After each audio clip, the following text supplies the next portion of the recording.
He is Jalen Rose. Whoa, I am David no. Jacoby. We are Jalen and Jacoby. What is it that we do? We give the people what they want. We're going to tell you about the Raptors' domination of the Lakers, what Aaron Judge is up to, but we start with two powerhouses in the NBA going toe-to-toe last night. The Rockets beat the Bucks, and I saw something in this game that I absolutely love to see. James Harden's defense. James Harden was great playing defense, getting some steals. He was handling the post. I just love to see James Harden getting big stops. That was my biggest takeaway from this Rockets comeback. What was your biggest takeaway from this game? My classic example of small ball with the Rockets versus tall ball with the Bucks. Giannis being their primary ball handler and playmaker, getting to the bucket at will pretty much the entire game. Brook Lopez dominant in the paint. They even start posting him up more. I know a lot of people want to overreact to the Bucks losing, and I want to give the Rockets a lot of credit. However, they were playing without Eric Bledsoe, their starting point guard. And so I understand that as they start to get him back, I am not in a position to panic about feeling like the Bucks are still the best team in the Eastern Conference. No, and one thing I'm not going to do is watch two regular season games and start making broad sweeping changes in my philosophies about what these teams are. But one thing I saw in the Rockets is, look at these numbers. They shot 67% of their attempts were three-point shots. That's 61 of 91 field goal attempts were three-point shots. This is who they are. This is what they do. This is why they can come from behind the way they did. Do you think a championship team can shoot 2/3 of their attempts from three? Absolutely not, David Jacoby. And you know, I'm a person on this show that said, other than the LA teams, if I wanted to give somebody a puncher's chance to come out of the West, it would be the Rockets because of their shotgun style. But if you're going to take that many threes, it's one thing. That's not a percentage, however, Jacoby. Those are going to start becoming long rebounds as the playoffs progress. Your legs get a little tired. You saw how PJ Tucker was struggling in the first half of the game. But I want to give props to a few players. PJ Tucker leads the league in made corner threes. At 6'5", plays center and gives them toughness like Marcus Smart does for the Celtics. He does that for Houston. How about Daniel House? The exact same thing. And has made himself into a shooter. And Ben McLemore, who's also become a knockdown corner three-point shooter for the Houston Rockets. So I appreciate the mad scientist Daryl Morey as well as Mike D'Antoni just doubling and tripling down on playing small ball. But that many attempts, it has to be percentage, not just getting shots up. I'm just so happy that they shot that many threes and not many of them came from Russell Westbrook. That's the one thing that I'm very happy about. And I also want to tell you the tale of someone who looked like they were making the leap to superstardom right before the bubble started. I mean, the season was suspended. But a tale of two Jayson Tatums over the weekend. There are two very distinct Jayson Tatums between Friday and Sunday. Take a look at this.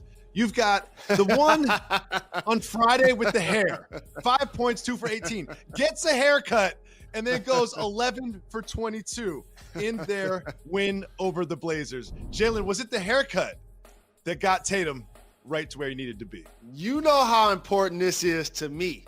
And I said it on NBA Countdown. In the warm-ups, I wanted to give Maria some terrific analysis that Paul Pierce and Jay Williams could go back and forth about. Then I saw him in the layup line. I'm like, he got his hair cut. And like I said, you don't see James Harden going to the bubble and cutting off his beard. Stay doing what you do. He got back into his comfort zone. He and Jaylen Brown are a terrific young tandem, not only scoring the ball, but how they play off one another. And while they're built similar, they play a lot different. Jayson Tatum is more herky-jerky with the dribble and more of a smooth scorer. And Jaylen Brown is more of a timely player. He gives you the buckets when you need it. He's 9th in the NBA in defending isolation plays. He's a Swiss Army knife, energizer type of guy. And so to have both of those guys so very young on your roster is so promising for the Boston Celtics. So glad he got a haircut. So glad he's back on his 30-point games. Jalen, The Lakers looked pretty good beating the Clippers on opening night, but they looked pretty bad against the Raptors. I think this game started 13-0 before the Lakers even got on the board. What were the Raptors doing that made the Lakers look so bad? Let somebody that is crowd surfed in Toronto as they were progressing to win the championship tell you guys. The Toronto Raptors are really good. So much so they have a better record this year led by Pascal Siakam and Kyle Lowry than they did last year led by Kawhi Leonard and Danny Green. They have seasoned vets. 30 teams at the beginning of training camp start to play basketball. Not many of them have an identity. The Raptors have one. That's why Nick Nurse is the coach of the year. He's done a terrific job with this squad. Don't be surprised they played so well against LA. They've beaten them 11 times in a row. Facts. And Jalen, what this showed me is something that I knew would happen when they lost Avery Bradley is if you have an opposing scoring point guard, the Lakers are going to have trouble defending you. You saw Kyle Lowry play great in this game. And I look at matchups like the Blazers, if they get the 8th seed with Dame Lillard coming to town, and you think about the Rockets with the scoring guards that they have, that's when they really miss Avery Bradley. But AD, just didn't look, he looked a completely different player than he looked like on opening night. And LeBron didn't get going. It was a really, really good defensive performance from this really well-coached, really energetic Raptors team. And big shout out to OG for what he did against LeBron. And you look at their defense at the numbers. I mean, number 1 points per game scored against. And look at what they hold the opposing teams shooting percentage-wise. They do a really good job locking it up. And they're going to be a tough out in the playoffs. And Jalen, there's something that's not exactly going to plan of the NBA, the media, and a bunch of Zion fans is the Pelicans were sort of set up to kind of sneak into the 8 seeds. We can get some sort of Zion-LeBron matchup, and we saw the schedule, and we all thought it would happen. But the Pelicans just don't look right in these first 2 games. What have you seen from them that's so concerning? Well, you mentioned one person when you talked about the Pelicans, and his last name is Williamson. And obviously he's been load managed this entire season, as I felt that he should be based on his injury history, but also he's been in and out of the bubble with this team. And so as they play must-win games on a nightly basis, you want to ease him into that. The problem is they played against 2 teams with winning records and lost both of them. And yes, he struggled with finishing around the hoop. The first game, he didn't have any rebounds. His effort and tenacity has not seemed to be there. But they also have one of the, if not the easiest remaining schedule going forward. Yep. However, Memphis has also lost 2 games. And those games were against teams with losing records, while they still have to play each of their games versus teams with winning records. So here's what I'm going to say to you. The vets seem to always prevail. And you brought up Portland and Dame earlier. That's why they're in pole position ultimately with a playing game to snatch that 8th spot. I see that happening too, and don't sleep on the Spurs. We'll discuss them later. But one thing that we would be remiss if we didn't point out is just how good the Clippers offense looked, specifically Paul George. Can you talk about how he's become such a threat from deep, hitting 8 threes? I think he just got his confidence back. He's not playing fast. I saw it in OKC. And what that is playing alongside another all-NBA performer. When he was with Russell, he didn't necessarily feel the sense of, I got to be the guy. He had more of a sense of, we're a dynamic duo and we can take turns. And I now see that playing out with he and Kawhi. And he's a terrific 3-point shooter. And he could get to the bucket.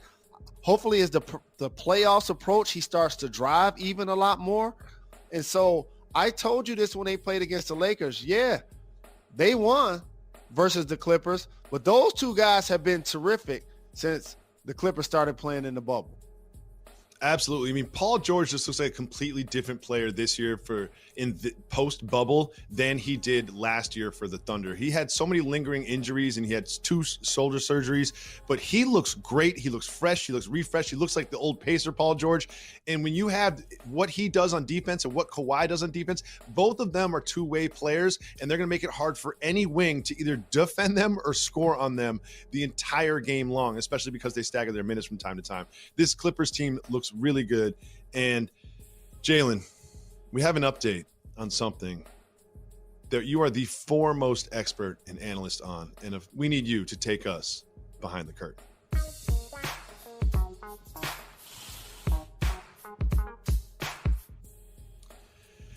Jalen, there are three things that you have spent more time focused on and you have more passion about, that you are not just the foremost expert, you are the foremost analyst on three elements that involve in this story, and that is NBA basketball, of course, gentlemen's clubs, and chicken wings. And they all are involved in this story, of course, of Lou Williams. Lou Will went to Magic City while he was out of the bubble to attend a funeral.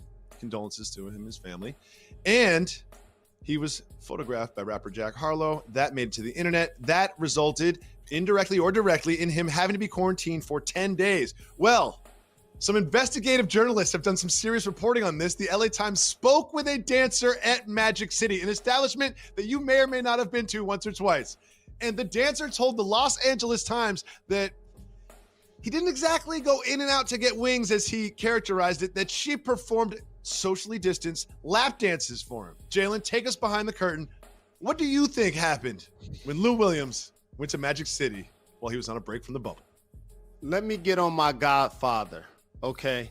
You see me with a rose on my lapel, so just imagine I have one. Imagine the cat is a bat, okay? Imagine we're in a steam room or not, and you're watching your favorite mafioso movie, and this is Mothballs, okay?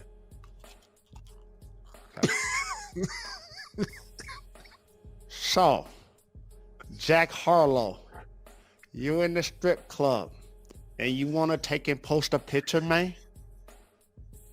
That's not how we operate in the family.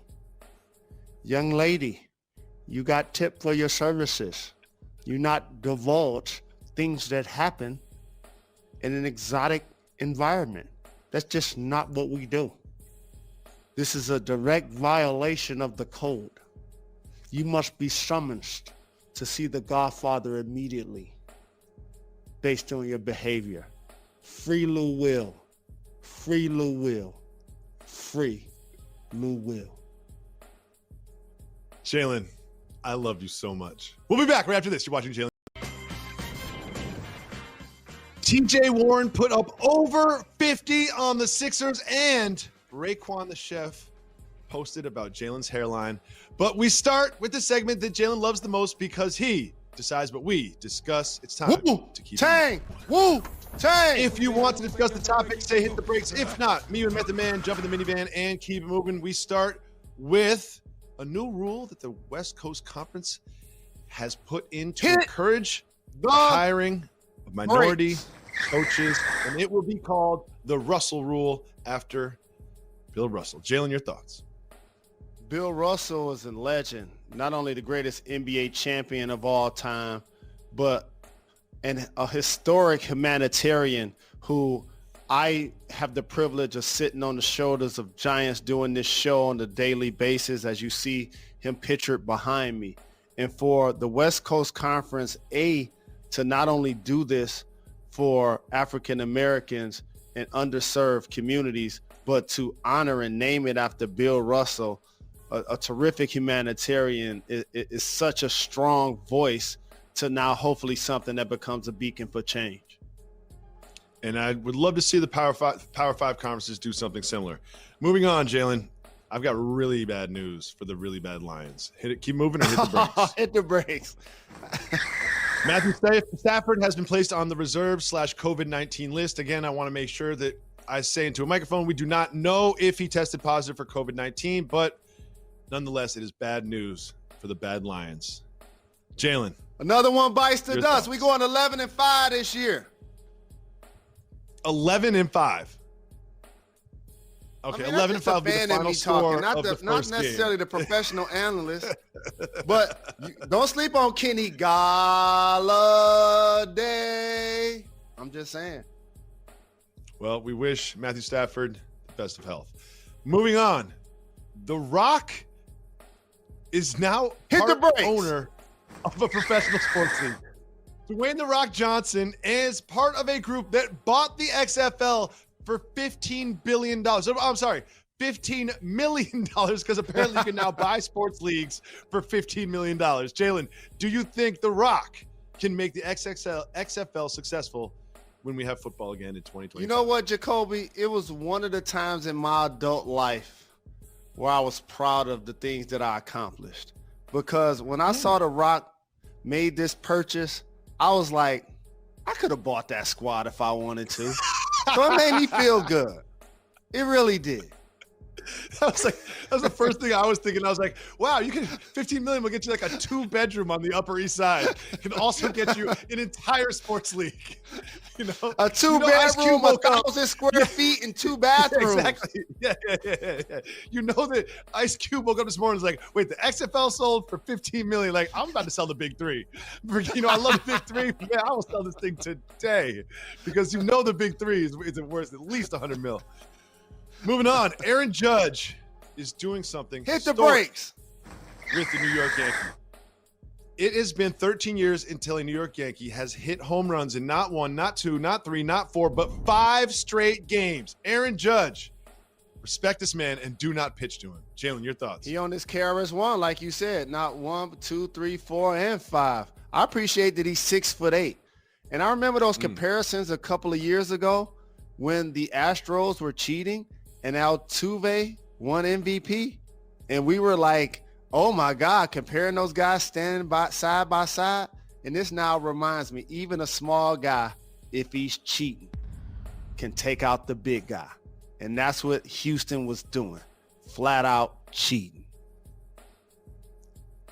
Pac-12 players have some hit the brakes. Their conference. Pac-12 players got together, the football players, they penned a letter. It was posted in the Players Tribune, and among what they want is they want students to be allowed to opt out without eligibility loss. They want to create a task force to address social injustice issues, and 2% of conference revenue to support financial aid for low-income Black students, community initiatives, and development programs. Jalen, I absolutely love this from the Pac-12 players. Do you think they will get this done? Being woke is considered to have a level of consciousness that not only benefits you, but benefit those around you. It's not political. It's not radical. Okay. And for these young, educated men who have decided to take this step, I applaud them, because they now understand that they have the power. And that doesn't mean muscle per se. It means if we don't perform and play football, it's going to affect the bottom line. And usually, like Dan Gilbert taught us in Washington, if something can affect your bottom line, change can happen swiftly, like he changed the name of their mascot. So I appreciate this, and hopefully other conferences follow suit. Jalen, the San Antonio Spurs are surging. Keep moving. You know what? Just to make you mad, please hit the brakes, Matt. Oh, okay. Well, I've been a long time Spurs doubter. Some would say hater. And I will say this. I'm not going to overreact over these 2 games. The Spurs are not making the playoffs, okay? No Marcus Aldridge. DeJounte Murray's played great. I love to watch him play. But you're going to really sit here and act like, oh, they're in the 9th seed. They could win 2 in a row against the Grizzlies. Yeah, it could happen, but it's not going to happen.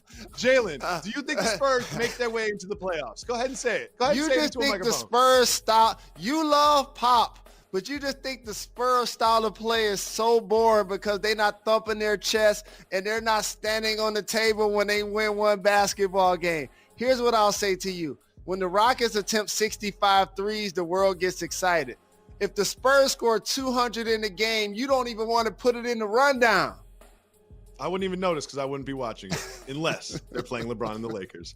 When we come back, TJ Warren had 50+. Raekwon was posting. I got your back, Derek White. We'll tell you Murray. Right I got y'all.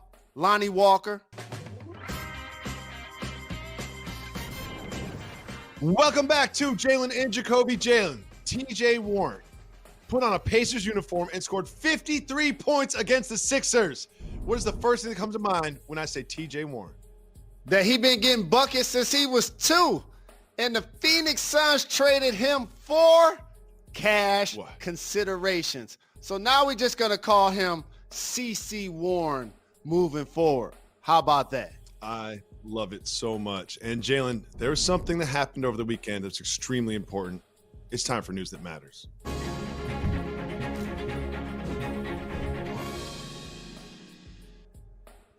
The Wu-Tang Clan's own Raekwon the Chef, I believe on the day on the 25th anniversary of Only Built for Cuban Links, posted this on Instagram, a picture of my co-host's haircut, and had the caption saying the meanest cut ever. Jalen, what did it feel like to see Raekwon the Chef post about you? Raekwon the Chef is a legend, and just knowing that a member of the Wu-Tang Clan even knows my name is an honor. And you're right, it's the 25th anniversary of Cuban Links, and trust me, Jacoby, 94, 95, that was my rookie in the league. I had just got a car, just started getting bread. You know I was bouncing that. Shout to the God, all love. Jalen, peace to Half Moon Caesars. Jalen, take a look at this tomato. Does it or does it not look exactly like Larry Joe Bird? It does. And you know, we fight over the love of Redman and Larry Joe Bird. Those are both Jacoby and our guys, and that does look like my coach, Larry Legend. We'll be back tomorrow, ESPN at 4 o'clock. Make sure you listen to our podcast in the meantime.